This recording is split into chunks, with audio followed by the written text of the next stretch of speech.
دوستو star track ٹرائیالوجی کے part 1 کے ایکسپلینیشن اگر ابھی تک آپ نے نہیں دیکھی تو ڈسکرپشن اور کامنٹ سیکشن میں آپ کو لنک مل جائے گا۔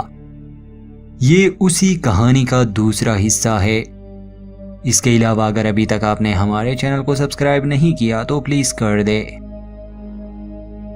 تو اس بار کہانی کی شروعات ہوتی ہے پرتھوی سے کئی لائٹ ایئرز دور ایک ایسے گرہ پر جہاں کی سویتا کا ابھی تک وکاس نہیں ہوا تھا۔ ہم دیکھ پاتے ہیں کہ ان کے ٹیمپل سے ایک آدمی کچھ چرا کر بھاگ رہا ہے اور وہاں کے نیٹیوز اس کا پیچھا کر رہے ہیں۔ آگے ہم جان پاتے ہیں کہ اصل میں یہ جم کرک ہے۔ اس نے ٹیمپل سے ان کا ایک پوتر پنا چرا لیا ہے۔ بھاگتے بھاگتے اس کے سامنے ایک جانور آ جاتا ہے تو جم اسے شوٹ کر دیتا ہے۔ ایسا کرتے ہی ڈاکٹر بون وہاں آتے ہیں اور جم کو کہتے ہیں کہ تم نے یہ کیا کیا، یہ تو ہماری سواری تھی۔ مجبوراً اب ان دونوں کو ایسے ہی بھاگنا پڑتا ہے۔ اس بیچ ہم دیکھ پاتے ہیں کہ اسٹار شپ انٹرپرائز بھی آس پاس ہے اور وہ ان لوگوں سے کانٹیکٹ میں ہے۔ جم کا ٹیمپل سے پنا چرانا اصل میں اس مقصد کے لیے تھا کیونکہ یہ ٹیمپل جہاں تھا وہاں پر ایک والکینو پھٹنے والا تھا اور اگر ان لوگوں کو وہاں سے نہ نکالا جاتا تو ان کی پوری نسل ہی ختم ہو جاتی۔ فیڈریشن کے کچھ رولز تھے جیسے وہ کسی کمزور سویتا کے سامنے نہیں آتے۔ اگر انہوں نے پہلے سے ہی یہ سب کچھ دیکھ لیا تو جس طرح وہ ایوالو ہو رہے ہیں ویسے نہیں ہو پائیں گے۔ یہی وجہ ہے کہ جیمی انہیں کسی طرح ٹیمپل سے باہر لے آیا۔ وہاں والکینو کے اوپر اسٹار پلیٹ کا ایک شٹل اڑ رہا تھا جس میں اہورا، اسپوک اور سولو ایک ڈیوائس کو والکینو میں پھینکنے والے تھے۔ اس ڈیوائس سے یہ والکینو نہیں پھٹے گا، پھر بھی یہ ڈیوائس یہ لوگ شٹل سے نہیں پھینک سکتے تھے۔ کسی کو نیچے جانا تھا۔ اسپوک یہ مشن لیتا ہے، وہ ایک خاص طرح کا سوٹ پہن لیتا ہے اور رسی کی مدد سے نیچے جاتا ہے، مگر ان کا شٹل گرمی برداشت نہیں کر پاتا۔ شٹل میں خرابی آ جاتی ہے۔ وہ لوگ اسپوک کو بیم کرنے والے تھے مگر رسی ٹوٹ جاتی ہے۔ اسپوک نیچے گر جاتا ہے مگر وہ لاوا میں نہیں گرتا بلکہ ایک پتھر پر گرتا ہے۔ وہ ڈیوائس ابھی بھی صحیح سلامت تھا، بس اسے ایکٹیویٹ کرنا تھا۔ دوسری طرف جم اور بون نیٹو سے بھاگ رہے تھے، مجبوراً انہیں پانی میں کودنا پڑا جہاں ہم جان پاتے ہیں کہ اصل میں اسٹار شپ انٹرپرائز پانی کے اندر ہے۔ جم جب شپ پر آتا ہے اسے خبر ملتی ہے کہ اسپوک والکینو میں گر گیا ہے، وہ زندہ ہے۔ خیر وہاں اسپوک ڈیوائس کو ایکٹیویٹ کر دیتا ہے اور یہ بھی کہتا ہے کہ مجھے بچانے کے لیے مت آؤ کیونکہ اگر یہ لوگ ایسا کریں گے تو یہ ایلینز ان کے اسٹار شپ کو دیکھ لیں گے اور ان کی سوچ بدل جائے گی۔ یہ اسٹار پلیٹ کا ایک نیم تھا کہ وہ قدرت سے کھلواڑ نہیں کریں گے، مگر جم یہ اصول توڑ دیتا ہے۔ انٹرپرائز کو سمندر سے نکال کر وہ والکینو کے قریب لے جاتا ہے تاکہ وہ اسپوک کو بیم کر سکے اور ایسا کرتے ہی وہ ایلینز ان کے شپ کو دیکھ لیتے ہیں۔ اسپوک ڈیوائس کو ایکٹیویٹ کرتا ہے اور مرنے کے لیے تیار ہو جاتا ہے مگر اسے انٹرپرائز پر واپس بیم کیا جاتا ہے صحیح سلامت۔ حالانکہ اس بات سے وہ خوش نہیں تھا کہ انہوں نے اسپوک کو بچانے کے لیے ایک اصول توڑا، مگر جیسے کہ ہم پارٹ 1 سے جانتے ہیں کہ والکن سویتا اصولوں کی پکی ہے اور اسپوک انہی میں سے ایک ہے، مگر ہم انسان جذباتی ہے، ہم دنیا کو اس نظریے سے نہیں دیکھتے۔ اسپوک اور جم کی سوچ کبھی نہیں ملتی۔ اب جم کے بجائے اگر یہ اسپوک ہوتا اور جم اس والکینو میں پھنسا ہوتا تو وہ کبھی بھی جم کو نہیں بچاتا بلکہ اسے مرنے کے لیے چھوڑ دیتا، مگر ہمیں ہیومن نیچر دکھایا گیا ہے اور پھر ان جذباتی فیصلوں کے ریزلٹس بھی، کیونکہ جب یہ لوگ اس والکینو کو پھٹنے سے روک دیتے ہیں اور واپس سے انترکش میں جاتے ہیں تو وہ ایلینز ابھی تک جس چیز پر بلیو کرتے، جسے وہ اپنا گاڈ مانتے، وہ اس کی پوجا کرنا چھوڑ دیتے ہیں اور ان کا ایلڈر زمین پر اسٹار شپ انٹرپرائز کا سمبل بنا دیتا ہے اور سبھی اس کی پوجا کرنے لگے۔ اب کم سے کم آگے چل کر وہ پہیے کا آوشکار ضرور کریں گے۔ اب کہانی آگے آتی ہے۔ ہمیں سال 2259 لندن دکھایا جاتا ہے جہاں ایک کپل رہتا تھا۔ یہ آدمی اسٹار پلیٹ کے ایک خاص ڈپارٹمنٹ میں کام کیا کرتا تھا مگر اس کی بیٹی بہت بیمار تھی، اسے کینسر تھا اور جلد ہی وہ مرنے والی تھی۔ پھر ایک دن اس آدمی سے کوئی ملنے آتا ہے جو اسے یقین دلاتا ہے کہ وہ اس کی بیٹی کو بچا سکتا ہے۔ वो उसे अपना खून देता है और जब वो उसे अपनी बेटी के शरीर में इंजेक्ट करता है तो वो आहिस्ता आहिस्ता ठीक होने लगी। आखिर में हमें पता चलता है कि इसके बदले इस आदमी को सुसाइड बॉम्बर बनना होगा और स्टार फ्लीट के उस डिपार्टमेंट को ही उड़ाना होगा। ये एक मजबूर पिता था तो ऐसा ही करता है, वो अपने साथ सैकड़ों लोगों को खत्म कर देता है। जिस आदमी के कहने पर ये काम किया गया था उसका इस कहानी में एक अहम रोल है। आगे चलकर हम इसके बारे में बहुत कुछ जानने वाले हैं। वैसे ये बंदा और कोई नहीं बल्कि अपना डॉक्टर स्ट्रेंज ही है जो आजकल काफी चर्चा में है। अब सीन शिफ्ट होता है स्पॉक और जिम पर। उन्हें कैप्टन पाइक ने अपने ऑफिस में बुलाया था। जिम तो इस गलतफहमी में था कि शायद उन्हें कोई नया मिशन दिया जा रहा है, मगर ऐसा था नहीं। स्पॉक ने अपने रिपोर्ट में प्रीवियस मिशन के बारे में सब सच सच लिखा था कि उस प्लेनेट पर उन एलियंस ने एंटरप्राइज को देख लिया था और ये नियम जिम ने तोड़ा था। इस बात को लेकर कैप्टन पाइक जिम से ओहदा छीन लेते हैं क्योंकि उसने फेडरेशन का एक रूल तोड़ा था। हालांकि ये बात स्पॉक के अलावा किसी भी क्रू मेंबर ने अपने रिपोर्ट में नहीं लिखी थी। अब जिम नाराज होकर वहां से चला जाता है। अगले दिन जब वो बार में बैठा ड्रिंक कर रहा था तो कैप्टन पाइक उससे मिलने आता है। वो उसे लंदन में हुए हादसे के बारे में बताता है कि फेडरेशन ने एक मीटिंग अनाउंस की है जिसमें जिम को भी बुलाया गया है। अगले सीन में हम देखते हैं कि जिम तैयार हो के हेडक्वार्टर में जाता है जहां उसकी मुलाकात स्पॉक से होती है। वो स्पॉक से अपनी दिल की बात कह देता है कि तुम्हें ऐसा नहीं करना चाहिए था। भले ही तुम एक वॉल्कन हो मगर तुम में भी जज्बात है क्योंकि तुम्हारी माँ एक इंसान थी। मगर स्पॉक जवाब में ऐसा कुछ भी नहीं कहता जिससे जिम का दिल खुश हो जाए। इसके बाद हम इन सभी को मीटिंग रूम में देखते हैं जहां एडमिरल मार्कस ने लंदन आर्काइव में हुए धमाके के बारे में बताता है कि असल में जॉन हैरिसन नामी आदमी ने आर्काइव में वो धमाका करवाया था। उसने फेडरेशन के खिलाफ जंग का ऐलान कर दिया है। वो अभी भी फेडरेशन स्पेस में कहीं है तो सभी को उसे पकड़ने का मिशन दिया जाता है। उस समय जिम हादसे वाली फोटोज देख रहा था और उसे एक बैग हैरिसन के हाथ में नजर आता है। वो पूछता है कि आर्काइव ही क्यों, उसने वहां ही हमला क्यों किया? अगर वो फेडरेशन वालों को नुकसान पहुंचाना ही चाहता है तो उसे ऐसी जगह हमला करना चाहिए जहां पर सभी कमांडिंग ऑफिसर्स हो। इससे पहले कि ये लोग समझ पाते, बिल्डिंग के बाहर से चॉपर से सभी पर हमला होता है। असल में यही हैरिसन का प्लान था। लंदन का धमाका तो बस इसीलिए किया गया था कि सभी कमांडिंग ऑफिसर्स को यहाँ इकट्ठा किया जाए। चॉपर से वो काफी फायरिंग करता है जिसमें कैप्टन पाइक के साथ साथ कई और सीनियर ऑफिसर्स की जान भी चली जाती है। जिम ये सब देखकर उस चॉपर को गिराने में कामयाब हो जाता है मगर देखते ही देखते हैरिसन खुद को किसी दूर के प्लेनेट पर बीम करवा देता है। कैप्टन पाइक की मौत पर जिम बहुत ज्यादा दुखी था। बाद में वो एडमिरल मार्कस से बात करने आता है। वो लोग हैरिसन को ट्रेस करने में लगे थे। जिम और स्पॉक बताते हैं कि वो पृथ्वी पर नहीं है। जिम के एक साथी ने उसकी लोकेशन ट्रेस की है, वो क्रोनोस पर है। ये एक ऐसा ग्रह है जहां पर क्लिंगोन सभ्यता रहती है। फेडरेशन और क्लिंगोन की दुश्मनी है। ये लोग उनके इलाके में और वो लोग इनके इलाके में नहीं आते जाते। असल में ये उन्हीं का है। तो अगर फेडरेशन ने वहां हैरिसन को पकड़ने का मिशन लॉन्च किया तो इन लोगों की क्लिंगोन वालों से जंग शुरू हो जाएगी। जिम कहता है कि मैं जानता हूँ फेडरेशन के हाथ बंधे हैं मगर मेरे नहीं। मुझे वापस से कैप्टन बना दिया जाए और मेरा शिप मुझे लौटा दिया जाए। मैं उसके पीछे जाऊंगा और हैरिसन को पकड़कर यहाँ ले आऊंगा। अब एडमिरल मार्कस उसे ये सब देते हैं। अगले सीन में हम देखते हैं कि ये लोग एक शटल से एंटरप्राइज पर जाने वाले थे। इस बार जिम ने स्पॉक को अपना फर्स्ट ऑफिसर बनाया था जिस पर वो उसे थैंक्स कहता है मगर स्पॉक ये भी कहता है कि हमारे मिशन का लक्ष्य गलत है। असल में एडमिरल मार्कस ने जिम को क्रोनोस पर टॉर्पीडोस फायर करने का कहा था और हैरिसन अगर सरेंडर नहीं करता तो इसे क्रोनोस पर फायर कर दिया जाएगा। मगर जिम कहता है कि हमें हर हाल में उसे पकड़ना है या कम से कम उसे मारना है। इस मिशन पर इनके साथ एक लड़की एलिस भी आती है जो खुद को एक साइंस ऑफिसर बताती है। खैर जब सभी एंटरप्राइज पर पहुंच जाते हैं तो स्कॉट यानी एंटरप्राइज का इंजीनियर टॉर्पीडोस को शिप पर लाने की इजाजत नहीं दे रहा था।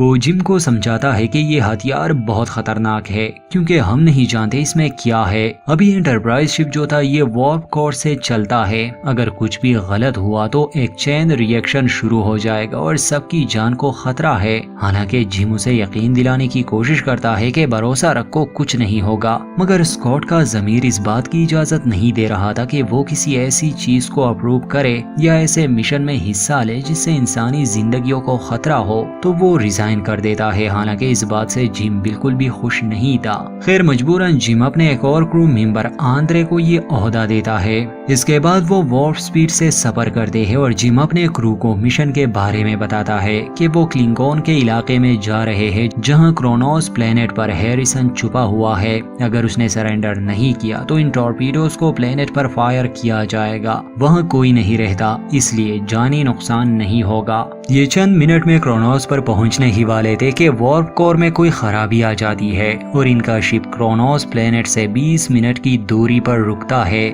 جم، اسپوک اور اوہورا ایک اسپیس کرافٹ لے کے کرونوس پر جاتے ہیں۔ ساتھ ہی وہ سولو کو کیپٹن بنا دیتے ہیں اور اسے ایک براڈ کاسٹ سینڈ کرنے کو کہتے ہیں کہ اگر ہیریسن نے سرنڈر نہیں کیا تو وہ ان ٹورپیڈوز کو فائر کرے۔ خیر ان کا اسپیس کرافٹ جیسے ہی پلینٹ میں انٹر کرتا ہے، کلنگون کا ایک شپ ان کا پیچھا کرتا ہے۔ بچتے بچاتے ایک جگہ یہ لوگ چھپ تو جاتے ہیں، مگر کلنگون نے اب انہیں گھیر لیا تھا۔ کیونکہ اوہورا کو کلنگون بھاشا آتی تھی، اس لیے جم اسے بیچتا ہے تاکہ وہ انہیں سمجھا سکے، ان سے بات کر سکے کہ ہم یہاں جنگ کرنے نہیں آئے، بس اس پلینٹ پر فیڈریشن کا ایک مجرم چھپا ہے، یہ لوگ اسے لینے آئے ہیں۔ مگر کلنگون اوہورا پر ہی حملہ کر دیتے ہیں۔ اب ان سبھی میں جنگ شروع ہو جاتی ہے۔ سولو نے آلریڈی ہی وہ میسج پلینٹ پر سینڈ کیا تھا، اتنے میں ایک اور آدمی ان کی مدد کرنے آتا ہے اور سبھی کلنگونز کو ختم کر دیتا ہے۔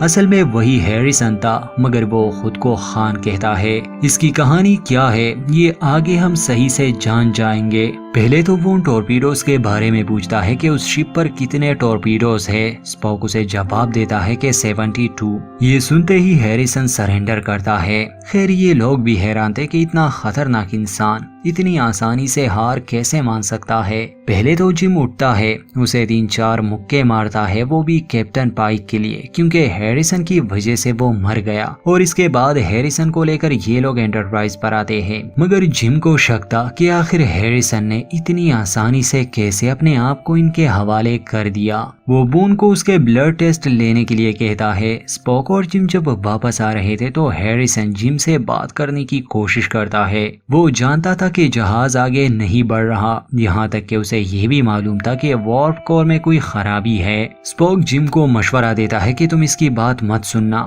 مگر جم پھر بھی اسے بات کرتا ہے۔ ہیریسن اسے بتاتا ہے کہ تمہیں سچ نہیں پتا، تمہارا استعمال کیا جا رہا ہے۔ ساتھ ہی وہ اسے کچھ کوآرڈینیٹس بتاتا ہے اور یہ بھی کہ ان ٹورپیڈوز میں کچھ ہے۔ ابھی تک یہ لوگ جو سمجھ رہے ہیں ایسا تو بالکل نہیں۔ ہیریسن سے بات کرنے کے بعد جم اسکاٹ سے کانٹیکٹ کرتا ہے جو اب ارتھ پر تھا۔ وہ اسے یہ کوآرڈینیٹ چیک کرنے کو کہتا ہے۔ حالانکہ اسکاٹ جم سے ناراض تھا، مگر پھر بھی وہ اس کا کام کرتا ہے۔ اسپوک ایلس کے بارے میں جم کو انفارم کرتا ہے کہ اصل میں وہ ایک ویپن انجینئر ہے اور وہ مارکس کی بیٹی ہے۔ اسے اپنے پتا پر شک تھا، اس لیے اس نے اپنی آئیڈینٹی بدلی اور اسٹار شپ انٹرپرائز پر آئی۔ یہ سبب جم بھی جانتا تھا، اس لیے وہ ایلس کو الاؤ کرتا ہے کہ وہ ان ٹورپیڈوز کی جانچ کرے، مگر کسی کو پتا نہیں تھا کہ ان ٹورپیڈوز میں کیا ہے، اس لیے اسے شپ پر کھولنا خطرے سے خالی نہیں تھا۔ تو یہ لوگ ڈیسائیڈ کرتے ہیں کہ پاس کے کسی پلینٹ پر اس کی جانچ ہوگی۔ اگر وہاں یہ ٹورپیڈوز پڑتے ہیں تو کم سے کم انٹرپرائز شپ کا کرو تو بچ جائے گا۔ اس کام کے لیے ایلس اور ڈاکٹر بون پاس کے ایک پلینٹ پر جاتے ہیں جہاں ٹورپیڈوز کو کھولتے سمے اچانک سے وہ ڈیٹونیٹ ہو جاتا ہے۔ اب ڈاکٹر بون کا ہاتھ بھی اس میں پھنس چکا تھا۔ بلاسٹ ہونے سے پہلے ہی ایلس ٹورپیڈو کو ڈی ایکٹیویٹ تو کر دیتی ہے، مگر اندر جو تھا اس کے بارے میں کسی نے سوچا بھی نہیں تھا۔ ان ٹورپیڈوز میں انسان تھے، وہ بھی گہری نیند میں۔ دوسری طرف ہمیں اسکاٹ دکھایا جاتا ہے جو جم کے بتائے ہوئے لوکیشن پر پہنچ گیا۔ یہ جگہ جوپیٹر کے قریب تھی اور وہاں وہ ایک سیکریٹ شپ کو دیکھتا ہے۔ یہاں انٹرپرائز پر جم ہیریسن کے پاس آتا ہے اور اسے ان ٹورپیڈوز کے بارے میں پوچھتا ہے کہ اس میں وہ انسان کون ہے۔ تو ہیریسن بتاتا ہے کہ مجھے صدیوں پہلے بنایا گیا تھا، مجھ میں جینیٹیکلی چینجز کیے گئے تھے تاکہ میں سب سے بہتر بنوں اور اس برباد شدہ دنیا میں شانتی قائم کروں۔ मगर बाद में हैरिसन को महसूस हुआ कि उसका और उसके साथियों का इस्तेमाल किया जा रहा है, क्योंकि सिर्फ हैरिसन अकेला नहीं था जिसमें जेनेटिकली बदलाव किए गए थे, बल्कि वो एक पूरी रेस थी। और इसका जिक्र हमने पहले भी किया था कि सैकड़ों साल पहले इंसान ने एक हाइब्रिड नस्ल तैयार की थी जो बाद में इंसानों के खिलाफ हो गई और दुनिया में एक युद्ध हुआ जिसे थर्ड वर्ल्ड वॉर कहते हैं। पृथ्वी का सत्यानाश हो चुका था, मगर वोल्कन सभ्यता आई और उन्होंने इंसानों को ये दुनिया फिर से बनाने में मदद की। हैरिसन का नाम खान है और खान जैसे लोगों को मिटा दिया गया था, मगर मरने से पहले खान ने अपने 72 साथियों को इन टॉर्पीडोज में छुपा दिया था। कुछ साल बाद एडमिरल मार्कस ने अपने फायदे के लिए खान को जगाया ताकि वो उसके लिए एक हाईटेक जहाज बनाए और ऐसे हथियार कि अगर आगे जंग छिड़ती है तो वो जीत जाए, क्योंकि खान जैसे लोग हद से ज्यादा शक्तिशाली और काबिल थे। खैर खान ने उनकी मदद की, मगर बाद में जब उसे खत्म किया जा रहा था तो उसने फेडरेशन पर ही हमला किया और अब सब हमारे सामने है। मगर गलती एडमिरल मार्कस की थी, क्योंकि उसने अपने फायदे के लिए फेडरेशन के उसूलों के खिलाफ खान जैसे पुराने दुश्मन को जगाया जिसने अब इनकी नाक में दम करके रखा है। अब खान जिम को समझाता है कि जैसे तुम अपने क्रू को सही सलामत देखना चाहते हो, वैसे मैं भी अपने परिवार की सुरक्षा चाहता हूँ, इसलिए मैंने उन्हें उन टॉर्पीडोज में रखा ताकि वो जिंदा रहे। अब जिम आहिस्ता आहिस्ता कहानी समझने लगा। अब इससे पहले कि ये लोग कुछ कर पाते, एडमिरल मार्कस अपना शिप लेके वहां पहुंच जाता है। हालांकि जिम को ऑर्डर्स मिले थे कि वो खान यानी हैरिसन को मार दे, मगर उसने अभी तक उसे जिंदा रखा। जिम उससे वजह पूछता है कि आखिर आप खुद इसे लेने क्यों आए, और साथ ही पूरे शिप पर ये ब्रॉडकास्ट चल रही थी। एडमिरल मार्कस भी बात नहीं छुपाते और साफ साफ कह देते हैं कि मुझे पता है तुमने हैरिसन से बात की और उसने मेरे बारे में तुम्हें सब बता दिया, पर मैंने ये सब फेडरेशन के भले के लिए ही किया। वो ये भी कहता है कि देखो जिम, सिर्फ एक हैरिसन इतनी तबाही मचा सकता है तो 72 लोग फेडरेशन का क्या हाल करेंगे। वो हैरिसन को उसके हवाले करने की बात करता है, मगर जिम इनकार कर देता है। इस पर एडमिरल को गुस्सा आता है। जिम अपने क्रू को ऑर्डर देता है कि वार्प स्पीड से चलो। एक लम्हे के लिए इन्हें लगा ये एडमिरल के शिप से बच जाएंगे, मगर उसकी टेक्नोलॉजी एंटरप्राइज से कई एडवांस थी और उस शिप को चलाने के लिए बस एक इंसान ही काफी होता है। वो वार्प स्पीड में ही इनका पीछा करता है और इनके शिप एंटरप्राइज को काफी हद तक डैमेज कर देता है। फिर से एडमिरल मार्कस इनके सामने था। वो एक आखिरी मौका जिम को देता है कि अगर हैरिसन को हमारे हवाले नहीं किया तो वो एंटरप्राइज को उड़ा देंगे। और तभी एलिस यानी मार्कस की बेटी आती है। वो अपने पिता से नफरत करती थी क्योंकि उसने काफी मासूम लोगों को इस काम के लिए कत्ल कर दिया था। वो कहती है कि अगर आप इन लोगों को मारने वाले हैं तो मैं भी मर जाऊंगी, मगर मार्कस के पास एडवांस बीमिंग टेक्नोलॉजी थी, इसलिए वो अपनी बेटी को अपने शिप पर बीम करता है। मार्कस एंटरप्राइज पर हमले का ऑर्डर देता है। अब जिम को जब रियलाइज होता है कि अब तो मौत पक्की है, इसलिए वो एडमिरल मार्कस से समय मांगता है और हैरिसन को देने का भी वादा करता है। बदले में वो एंटरप्राइज के क्रू को जिंदा छोड़ दे। खैर मार्कस जिम को थोड़ा समय तो देता है। इस बीच मार्कस के शिप में एक तकनीकी खराबी आ जाती है और उसके वेपन्स काम करना बंद कर देते हैं। असल में वो स्कॉट था जो चुपके से मार्कस के जहाज पर गया था जब वो जुपिटर के करीब उन कोऑर्डिनेट्स को चेक करने गया था। जिम उसकी आवाज सुनकर काफी खुश हो जाता है और एक प्लान बनाता है, क्योंकि बाहर से वो मार्कस के जहाज को नुकसान नहीं पहुंचा सकते मगर अंदर से पहुंचा सकते हैं। इसलिए वो प्रीवियस पार्ट की तरह अंदर जाने का प्लान बनाते हैं, मगर इस बार वो अपने साथ हैरिसन को ले जाने वाला था, क्योंकि ज्यादा लोगों को वो नहीं ले जा सकता था और उसे किसी शक्तिशाली को ही ले जाना था। खान भी उसे हाथ मिला लेता है। जिम और खान अपने शिप से मार्कस के शिप पर एक स्पेस जंप लगाते हैं। दरवाजा स्कॉट खोलने वाला था, मगर उसे एक सैनिक देख लेता है। अगर स्कॉट ठीक समय पर डोर ओपन नहीं करता तो शायद खान और जिम मारे जाते, मगर स्कॉट काफी समझदारी से एक डोर ओपन करता है। जिम और खान मार्कस के शिप में सही सलामत पहुंच जाते हैं। अब जिम का प्लान यही था कि वो इस शिप के शील्ड को खराब कर देंगे, क्योंकि ये जहाज असल में खान ने ही बनाया था। ये तीनों डेक पर पहुंच जाते हैं और मार्कस को गन पॉइंट पर करते हैं। वो अभी भी अपने बात से पीछे नहीं हट रहा था। उसका कहना था कि जिम ने क्रोनोस पर क्लिंगोन का एक झुंड खत्म कर दिया। अब जंग छिड़ चुकी है और इन्हें एक लीडर की जरूरत है। अगर एडमिरल नहीं रहे तो इस जंग में कोई और इन्हें जीत नहीं दिला सकता। मगर जिम एडमिरल को कहता है कि मैं तुम्हें मारने वाला नहीं हूँ, मैं तुम्हारी सच्चाई सबके सामने लाने वाला हूँ। इससे पहले कि जिम उसे ले जाए, अचानक से खान सभी पर हमला करता है। पहले तो वो मार्कस का सर कुचल देता है, उसे मार देता है। फिर वो एंटरप्राइज के कैप्टन से कांटेक्ट करता है जो अब स्पॉक था। वो स्पॉक को वार्न करता है कि एंटरप्राइज पर जितने भी टॉर्पीडोज है वो इस शिप पर भेज दे। अगर ऐसा नहीं किया तो वो जिम और बाकी सबको मार देगा। अब स्पॉक के पास और कोई ऑप्शन नहीं था, इसलिए वो टॉर्पीडोज की लोकेशन उसे देता है। खान 72 टॉर्पीडोज को अपने शिप पर बीम करता है। जिम एलिस और स्कॉट को एंटरप्राइज पर जाने देता है, मगर बाद में वो अपने वादे से मुकर जाता है। वो एंटरप्राइज पर हमला करता है, मगर स्पॉक ने खान के साथ एक धोखा किया था। असल में इन लोगों ने उन टॉर्पीडोज में से 72 लोगों को निकाल दिया था और उन टॉर्पीडोज में एक्सप्लोजिव भर दिए थे। तो जब तक खान को पता चलता, उस शिप पर एक बड़ा धमाका होता है। वो अर्थ पर क्रैश होने लगता है। एंटरप्राइज के वार्प कोर में खराबी आ गई थी जिसे ऑटोमेटिक ठीक नहीं किया जा सकता था, इसलिए जिम उसे ठीक करने के लिए अपना ही सेक्रीफाइस देता है। जिम की मौत हो जाती है और स्पॉक उसकी मदद नहीं कर पाता। मगर स्पॉक जिम की मौत पर दुखी बहुत था। वहाँ खान का जहाज अर्थ पर क्रैश हो जाता है। वो भागने की कोशिश करता है, मगर स्पॉक खुद को अर्थ पर बीम करता है और खान को पकड़ने की कोशिश करता है। इस बीच दोनों की खूब फाइट होती है। एंटरप्राइज का क्रू काफी सैड था क्योंकि जिम की मौत हो चुकी थी, मगर डॉक्टर बून ने एक बार खान से ब्लड सैंपल लिया था और उसने ये एक मरे हुए जानवर पर टेस्ट किया था जिससे वो जिंदा हो गया। तो इस बार बून खान का ब्लड जिम में इंजेक्ट करता है। फिर क्या, इनके बाप का माल है। मौत और जिंदगी तो इनके यहाँ चुटकी बजाकर आते जाते रहते हैं। जिम जिंदा हो जाता है। वहाँ स्पॉक भी खान को हरा देता है। मूवी के एंड में दिखाया जाता है कि खान को वापस से सुला दिया गया है। जिम और उसके क्रू की काफी तारीफें होती है जिन्होंने फिर से पृथ्वी को बचा लिया और अब वो एक नए मिशन पर जाने वाले थे। 5 साल का एक मिशन अंतरिक्ष में कहीं दूर, जो हमें इस कहानी के तीसरे हिस्से में पता चलेगा। तब तक के लिए चैनल के साथ जुड़े रहिए। अगर अभी तक सब्सक्राइब नहीं किया तो प्लीज कर दे। वीडियो अच्छी लगे तो लाइक कर दे।